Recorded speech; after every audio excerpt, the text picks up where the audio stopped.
ఈ ఉత్సవాలు ఈ టెంపుల్ యొక్క ఆర్కిటెక్ట్ చూసి ఒడిశాలోని పూరి జగన్నాథ్ టెంపుల్ అనుకుంటారేమో, అస్సలు కాదు. ఇది పూరి జగన్నాథ్ టెంపులే, కానీ ఒరిస్సా అయితే కాదు. టెంపుల్ లొకేషన్ చెప్తా, ఫస్ట్ అయితే వీడియో సేవ్ చేసుకో. మామూలుగా మనందరికీ లక్ష్మీమాత తెలుసు, కానీ ఆమెకు కూడా వాహనం ఉందని తెలుసా?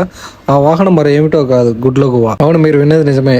లక్ష్మీమాత యొక్క వాహనం గుడ్ల గువ్వ అంట. మేము కూడా ఇది విన్నాక శాఖ అయ్యాం. మాకు ఎవరో కాదు, ఈ దేవాలయంలోని పూజారి చెప్పారు. ఇంకా ఈ దేవాలయం యొక్క ఆర్కిటెక్చర్ అయితే మొత్తం ఒడిస్సాలోని పూరి జగన్నాథ్ దేవాలయం ఉంటది కదా, సేమ్ యాస్టీస్ అలాగే బిల్డ్ చేశారు. చూడడానికి అయితే చాలా అద్భుతంగా ఉంది. ఇంకా ఈ టెంపుల్ లొకేషన్ వచ్చేసి మన హైదరాబాద్ నుంచి 20 కిలోమీటర్ డిస్టెన్స్ ఉంటుంది. గూగుల్ మ్యాప్ లోకి వెళ్ళి జగన్నాథ టెంపుల్ అని సెర్చ్ చేస్తే లొకేషన్ వచ్చేస్తుంది. ఇంకా అలాగే మీలో ఎంతమందికి ఈ విషయం తెలుసు, ఈ నెల 27న అంటే జూన్ 27 మన ప్రపంచంలోనే అతి పెద్ద రథోత్సవం జరగబోతుంది. ఈ రథోత్సవం ఎక్కడో కాదండి, ఒడిశాలోని పూరి జగన్నాథ్ టెంపుల్ లో జరగబోతుంది.